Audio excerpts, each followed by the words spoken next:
Olá, que bom ter você aqui com a gente. Hoje nós vamos explorar a lição 2 da revista Betel Dominical, que tem o tema super importante: preparando-se para a ação de Deus. A gente vai ver juntos uma história incrível que mostra como a fé, a paciência e um bom planejamento podem, de verdade, transformar um problema que parece impossível em uma oportunidade única. Então, vamos pensar um pouco. O que a gente faz quando um problema parece simplesmente grande demais? Sabe, na vida todo mundo passa por isso. A gente encara uns desafios que parecem um muro na nossa frente. O caminho some, a solução parece que não existe. É nesse contexto que a gente encontra essa fala de Neemias. Esse momento de coragem, essa frase decisiva, ela não apareceu do nada, sabe? Pelo contrário, foi o resultado de um longo período de preparação silenciosa. E são justamente os detalhes dessa preparação que a gente vai desvendar agora. Então, para a gente entender bem essa jornada, nosso roteiro vai ser o seguinte. Primeiro, a dor que desperta a oração. Depois, vamos ver como a espera pode ser uma preparação ativa.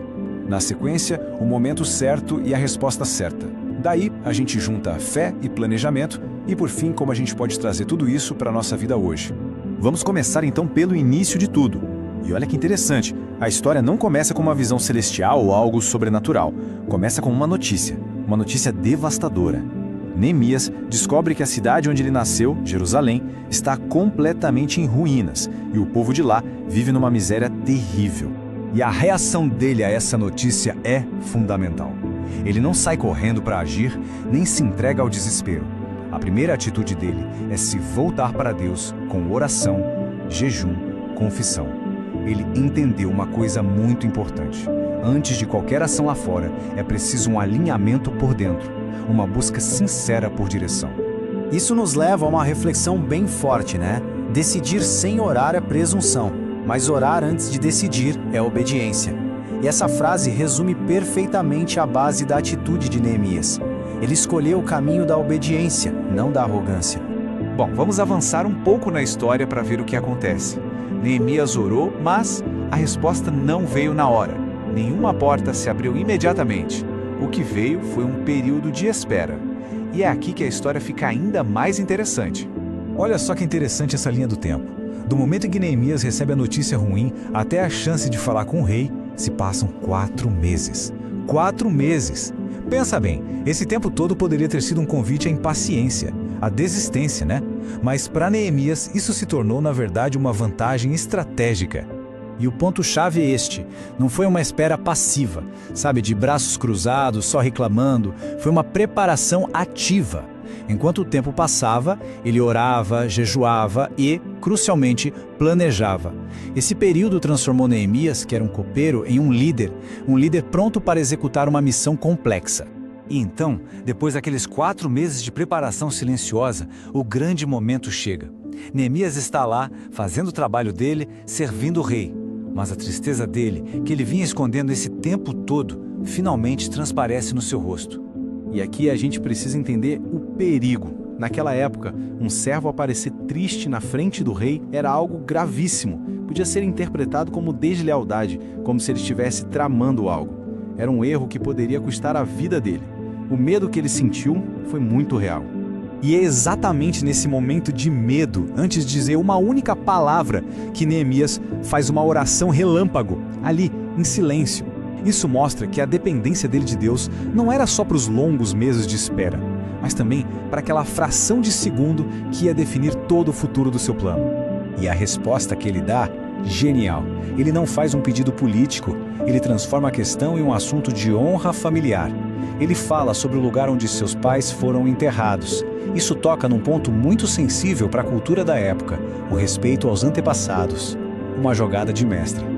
A resposta sábia de Neemias funcionou. A porta que antes estava fechada se escancarou. E a prova disso é a pergunta que o rei faz em seguida: o que você está me pedindo? Era a chance que ele esperou por 4 meses. E agora vem o pulo do gato. Neemias estava pronto. Ele não gaguejou, não disse, preciso pensar, ou depois te falo. Não, ele apresentou ali na hora um plano completo, detalhado, bem pensado. Cada passo já estava na mente dele. O rei concedeu absolutamente tudo o que ele pediu, inclusive uma escolta militar para proteção. Isso nos mostra uma lição valiosíssima. Confiar em Deus não anula a nossa responsabilidade de planejar. Muito pelo contrário, às vezes o nosso bom plano é justamente o instrumento que Deus usa para fazer as coisas acontecerem. E o próprio Neemias reconhece isso. Ele não diz, olha como meu plano foi bom. Ele conclui que o rei atendeu aos pedidos segundo a boa mão do meu Deus sobre mim. Ele entendeu perfeitamente que a preparação dele e a provisão de Deus andaram de mãos dadas.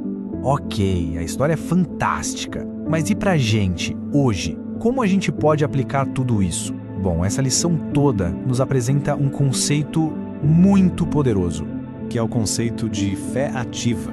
O que é isso? É aquela confiança em Deus que se manifesta em oração, claro, mas também em planejamento cuidadoso e principalmente em ação corajosa quando a oportunidade bate na porta. É uma fé que sabe esperar, mas não espera parada. Então, o que a gente tira de tudo isso? Primeiro, que um chamado de Deus pode nascer de uma necessidade bem prática, bem real. Segundo, que a preparação tem que vir antes da oportunidade. A nossa prontidão é o que nos permite agarrar aqueles momentos que, se a gente vacilar, podem nunca mais voltar. No fundo, a dependência de Deus é o que alimenta o nosso planejamento responsável. E isso tudo nos deixa com uma pergunta para a gente pensar durante a semana, né? Que muro na nossa vida, na nossa família ou na nossa comunidade Deus está nos chamando para nos prepararmos para reconstruir? Onde é que tem uma necessidade que incomoda o nosso coração? E mais importante, como a gente pode começar a se preparar hoje mesmo para ser parte da solução? Bom, por hoje é isso e fiquem ligados porque na nossa próxima sinopse a gente vai mergulhar na lição 3, que é sobre como lidar com as vozes contrárias. EBD Fiel, fiel à palavra.